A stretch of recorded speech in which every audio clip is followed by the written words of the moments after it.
Hello friends, welcome to my new video. इस video में हम लोग देखने वाले हैं क्लास 10 के चैप्टर 7 का हम लोग वीडियो पार्ट देखने वाले हैं 4, जिसमें हम लोग को जानना है कि जैव विकास यानी उपार्जित लक्षण या आनुवंशिक गुण क्या होता है, जैव विकास क्या होता है, उपार्जित एवं आनुवंशिक गुण क्या होता है। इसके बारे में हम लोग जानेंगे इस वीडियो में।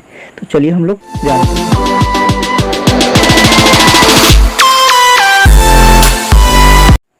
तो सबसे पहले हम लोग जानेंगे कि जैव विकास यानी ऑर्गेनिक इवोल्यूशन क्या होता है। इसको हम लोग समझते हैं, जानते हैं।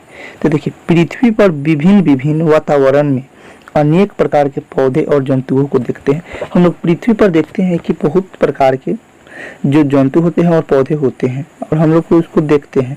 ये प्राणी अपनी संरचना आदतों में एक दूसरे से भिन्न होता है। अब देखिए, कोई जो जंतु होते हैं वो एक दूसरे से भिन्न होते हैं कि नहीं। जैसे हम लोग मानव हो गए, उसके अलावा गाय भैंस जो है, उस दोनों हम दोनों में कुछ न कुछ तो अंतर होता है। हम लोग में 2 पैर होता है, उन लोगों में 4 पैर होता है, तो कुछ न कुछ तो अंतर होता है, भिन्न होता है। ये विभिन्न प्रकार के वास स्थानों में निवास करते हैं। जैसे हम बात कर लेते हैं कि हम मनुष्य अपने लिए घर बनाकर रहते हैं, लेकिन जो जानवर होते हैं वह अपने लिए घर नहीं बना पाते हैं, किसी झाड़ी में छिपे रहते हैं या किसी जंगल में रहते हैं। उनके शरीर वातावरण विशेष में रहने के लिए अनुकूलित होते हैं। जैसे किसी भी जंतु का अनुकूलित होता है उसका शरीर कि किसी भी वातावरण में वह रह सके। इनके अवलोकन से एक प्रश्न स्वतः उत्पन्न होता है कि क्या ये प्राणी भी पृथ्वी पर इसी रूप में अवतरित हुए। मतलब इसमें एक प्रश्न उठता है कि जो जीव या जंतु हैं वे पृथ्वी पर जब जन्म लिए तो क्या उसी तरह जन्म लिए थे। तो इसका जवाब का आंसर बिल्कुल होगा नहीं, क्योंकि वे सबसे पहले एक छोटे नन्हे से बच्चे के रूप में जीवित हुए, फिर उसके बाद उसका जो है पालन पोषण हुआ, तो फिर उस अनुसार ढल गया। ठीक है, यह क्वेश्चन का आंसर आपको मिल गया। जंतु जगत के शीर्ष पर स्थित मैमेलिया वर्ग के प्राणी या पादप जगत के पुष्पित पौधे का यह रूप किस प्रकार विकसित हुआ। इन प्रश्नों का उत्तर जीव विज्ञान की जिस शाखा के अंतर्गत मिलता है वह जैव विकास यानी ऑर्गेनिक इवोल्यूशन कहलाता है। जो जैव विकास होता है यानी ऑर्गेनिक इवोल्यूशन यही कहलाता है। अनेक प्रमाणों के आधार पर वैज्ञानिकों ने यह निष्कर्ष निकाला कि प्रारंभ में इस पृथ्वी पर अत्यंत सरल रचना वाले प्राणियों का निर्माण हुआ। जब पृथ्वी पर बहुत सारे जीव जंतु जन्मे तो उनके सब का जो पहनावा है, जैसे हम लोग सबसे पहले कोई कपड़ा नहीं पहनता था। सबसे पहले जब उसमें दिमाग धीरे धीरे आने लगा, परिवर्तित होने लगा, तो कुछ न कुछ परिवर्तन होने लगा। उसी प्रकार हम लोग आज अच्छे अच्छे कपड़े पहनते हैं, ये तो समझ में आया होगा। फिर वातावरण और परिस्थितियों के अनुसार धीरे धीरे होने वाले परिवर्तनों के कारण उनकी रचना जटिल हो गई। इसी प्रकार वर्तमान समय में पाए जाने वाले प्राणी भी परिवर्तनशील हैं और ऐसी संभावना है कि आने वाले समय में वे नए रूप में रूपांतरित हो सकते हैं। इस तरह हम कह सकते हैं कि पृथ्वी पर वर्तमान जटिल प्राणियों का विकास प्रारंभ में पाए जाने वाले सरल प्राणियों में परिस्थिति और वातावरण के अनुसार होने वाला परिवर्तनों के कारण हुआ।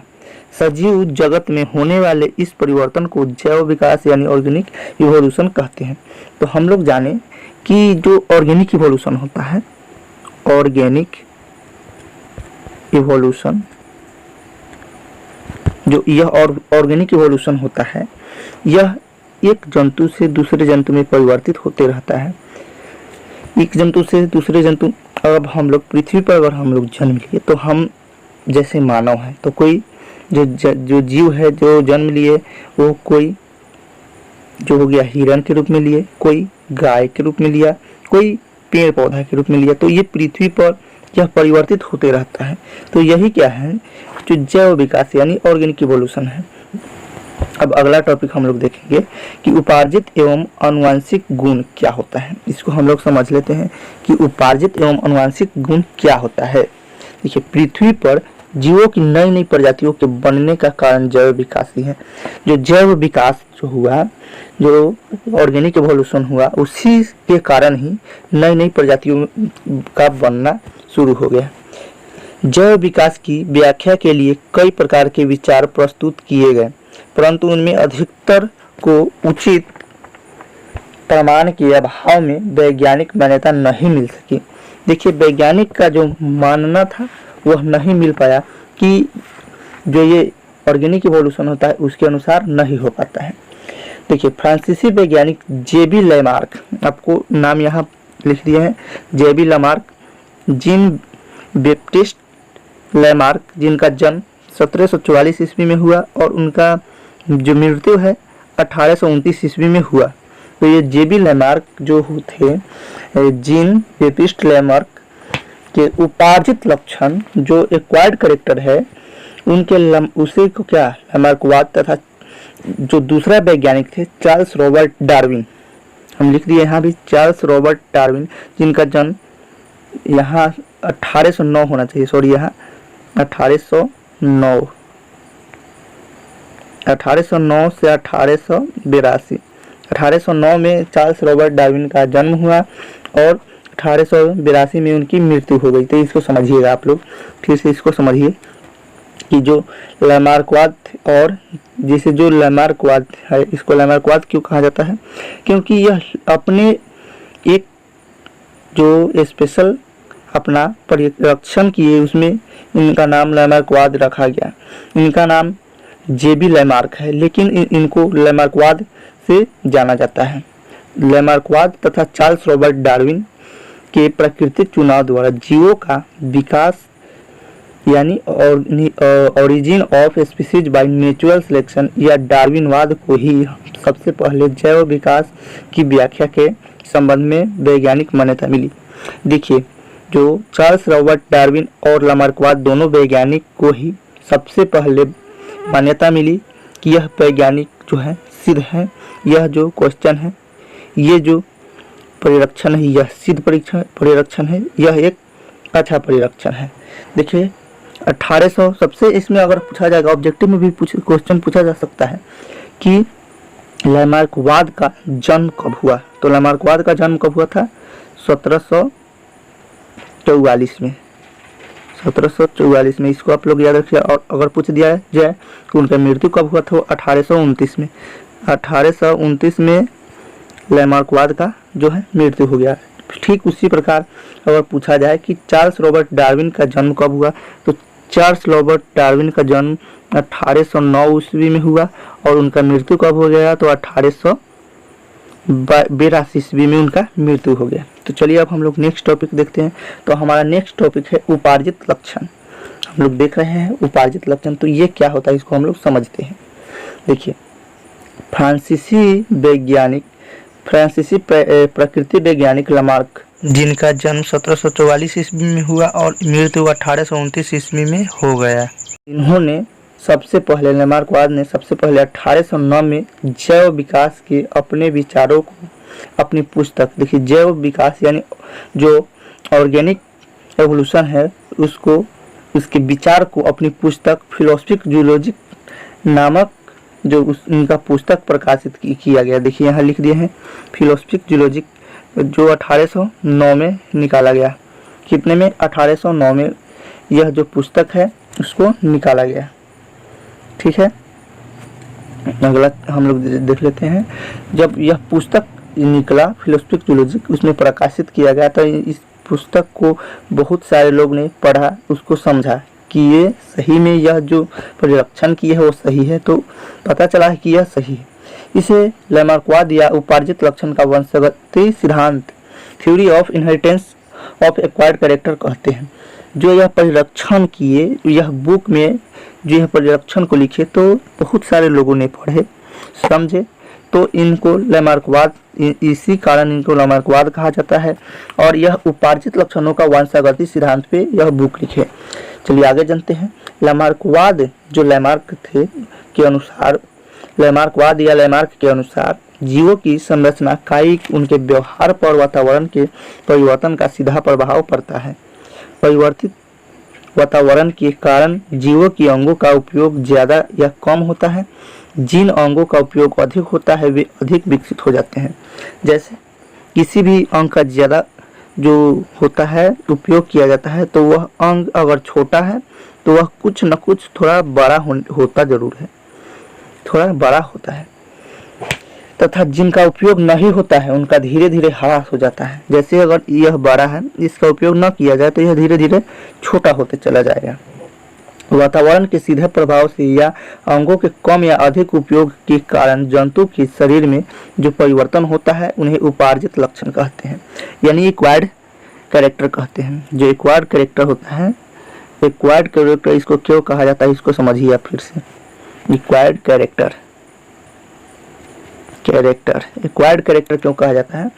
जब किसी व्यक्ति का जो मानते हैं कि कोई भी अंग से ज़्यादा काम कोई व्यक्ति करेगा, एक अंग से थोड़ा भी काम नहीं करेगा, तो जो अंग से ज़्यादा काम किया जाएगा वह थोड़ा सा विकसित होगा, लेकिन जो जिस अंग से काम नहीं किया जाएगा वह अंग धीरे धीरे और भी छोटा होते जाएगा। ठीक है, ये आपको समझ में आ गया होगा। इसका कहने का मतलब है अर्थात कि एक पीढ़ी से दूसरी पीढ़ी में जब परिवर्तन होता है, परिवर्तन द्वारा चले जाते हैं, ऐसे लगातार होने से कुछ पीढ़ियों में के बाद शारीरिक रचना बदल जाती है तथा जो एक नए प्रजाति का विकास हो जाता है।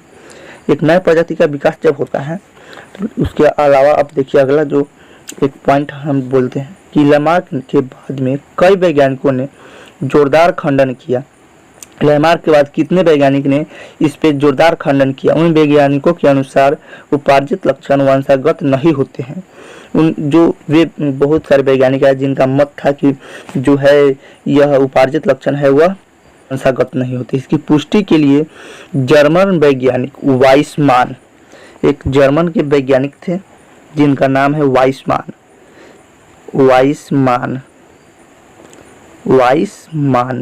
जर्मनी के वैज्ञानिक है। कहाँ के? जर्मनी के वैज्ञानिक है जिनका नाम है वाइसमान। इन्होंने 21 पीढ़ियों तक चूहे की पूंछ काटकर यह दर्शाया कि कटे हुए पूंछ वाले चूहे की संतानों में हर पीढ़ी पे पूंछ वर्तमान रह जाता है। लोहार की हाथों की पेशियां हथौड़े चलाने के कारण मजबूत हो जाती है, परंतु उनकी संतानों में ऐसी मजबूती पेशियों का गुण वंशागत नहीं हो पाता है।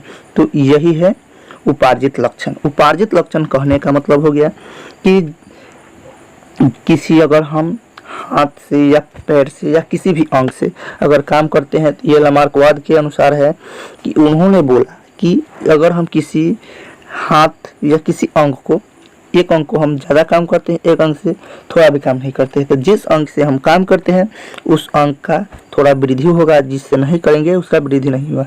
लेकिन बहुत सारे वैज्ञानिक आए फिर इस पर खंडन किए, तो एक वैज्ञानिक ने पाया, वाइसमान एक वैज्ञानिक है जो जर्मनी के वैज्ञानिक हैं, इन्होंने पाया 21 पीढ़ियों तक जब चूहे को पूंछ को काट कर देखा तो उस जो पूंछ कटा हुआ चूहा है उनमें पाया कि 21 पीढ़ियों में पूंछ चूहा को निकल रहा था। तो इसलिए जो लैमार्कवाद थे उनके विधि को, इनके जो बुक थे उनमें यह अपना जो वाइसमान वैज्ञानिक का नाम है अपना नाम अंकित करवाया और बताया कि यह वंशागत नहीं होता है। चलिए अब हम लोग जानते हैं कि आनुवांशिक गुण क्या होता है, इसको समझते हैं। तो आनुवांशिक गुण को हम लोग समझ लेते हैं, यह क्या होता है। देखिए चार्ल्स रॉबर्ट डार्विन देखिए हम बता देते हैं यहाँ। चार्ल्स रॉबर्ट डार्विन जिनका जन्म 1809 ईस्वी में हुआ और 1882 में इनका मृत्यु हो गया। 1882 में चार्ल्स रॉबर्ट डार्विन का मृत्यु हो गया, ठीक है, और 1809 में इनका जन्म हुआ था। देखिए जब इन्होंने जो चार्ल्स रॉबर्ट डार्विन थे उन्होंने एक अपने पुस्तक लिखे। चार्ल्स रॉबर्ट डार्विन नामक प्रसिद्ध अंग्रेजी वैज्ञानिक ने जैव विकास की व्यवस्था अपनी पुस्तक द ओरिजिन ऑफ स्पीसीज यहाँ लिखे हैं। The origin of species book का नाम है। यह ऑब्जेक्टिव में पूछा जा सकता है कि चार्ल्स रॉबर्ट डार्विन ने कौन सा बुक लिखा था। तो चार्ल्स रॉबर्ट डार्विन ने the origin of species book का नाम है, उन्होंने लिखा था। इस बुक में व्यक्त किया गया था क्या कि जो रॉबर्ट डार्विन प्रसिद्ध अंग्रेजी वैज्ञानिक ने जैव विज्ञान जो पुस्तक द ओरिजिन ऑफ स्पीसीज है उसमें व्यक्त किया, आनुवांशिक गुण को व्यक्त किया। जैव विकास का उनका सिद्धांत प्राकृतिक चुनाव द्वारा प्राणियों का विकास यानी origin of species by natural selection या डार्विनवाद, इनको डार्विनवाद भी नाम दिया गया या इसको इंग्लिश में डार्विनिज्म कहते हैं। उनका यह सिद्धांत उनके प्रसिद्ध समुद्री यात्रा के दौरान किए गए रोचक अवलोकनों पर आधारित है। उन्होंने यह समुद्री यात्रा 1831 से 1836 तक किया है। 1831 से 1836 तक दक्षिण अमेरिका जाने वाले एक ब्रिटिश जहाज HMS बीगल से किया था। डार्विन के मत के अनुसार जीवों में प्रजनन के द्वारा अधिक से अधिक संतान उत्पन्न करने की क्षमता होती है। जो डार्विन जो 5 साल में दक्षिण अमेरिका के जाने वाला जो ब्रिटिश जहाज थे HMS बीगल, उस पर एक संशोधन करते गए तो उन्होंने पाया कि अधिक से अधिक संतान करने का जीवों में प्रजनन के द्वारा अधिक से अधिक संतान करने की क्षमता होती है। प्रकृति में कोई भी दो जीव बिल्कुल एक समान नहीं होते हैं, इसमें कुछ न कुछ असमानताएं होती हैं। जो प्रकृति है उसमें कुछ न कुछ जो जीव होते हैं इसमें कुछ न कुछ असमानताएं होते हैं। जीवों में विभिन्नताओं की अधिकता के फलस्वरूप जीवन के लिए संघर्ष शुरू हो जाता है। जब जीव जन्म लेता है तो उसके जीवन में संघर्ष शुरू हो जाता है। देखिए, प्राकृतिक चुनाव द्वारा प्राप्त जीवों की उपयोगी विभिन्नताएं फिर दूसरी पीढ़ी में उनके संतानों के वंशागत होती है। इस तरह ये विभिन्नताएं पीढ़ी दर पीढ़ी वंशागत होती रहती हैं। देखिए, अब यहाँ पे हम इनमें जो डार्विन थे उन्होंने क्या किया, जो 5 साल घूमे उस HMS बीगल जो जहाज थे, तो उन्होंने क्या क्या अपने बुक में द ओरिजिन ऑफ स्पीसीज में जो चुनाव किए उस तथ्यों को हम बताते हैं। तो नंबर 1 पॉइंट है, पॉइंट नंबर 1 कि प्रगुणन या प्रजनन दर तेज उन्होंने अभी हम बताए हैं। दूसरा, विभिन्नता की सर्वव्यापकता जो है विभिन्नता की सर्वव्यापकता कहने का मतलब कि एक जीव दूसरे जीव के समान नहीं होता है। दूसरा, प्रगुणन यानी प्रजनन तेज दर मतलब प्रजनन करने से और भी क्षमता बढ़ता है। तीसरा, भोजन और वास स्थान में की कमी के कारण अस्तित्व के लिए संघर्ष, भोजन और वास स्थान के कमी के कारण अस्तित्व के लिए संघर्ष, ठीक है। उसके अलावा योगतन की अजीविता और अयोग का विलोपन, यह चौथा पॉइंट। 5वां पॉइंट, उपयोगी विभिन्नताओं की वंशागति। ये क्या हो गया, जो डार्विनवाद थे यानी डार्विन, उनके यह तथ्य है, उनके जो the origin of species book है उनमें ये लिखे थे, ठीक है।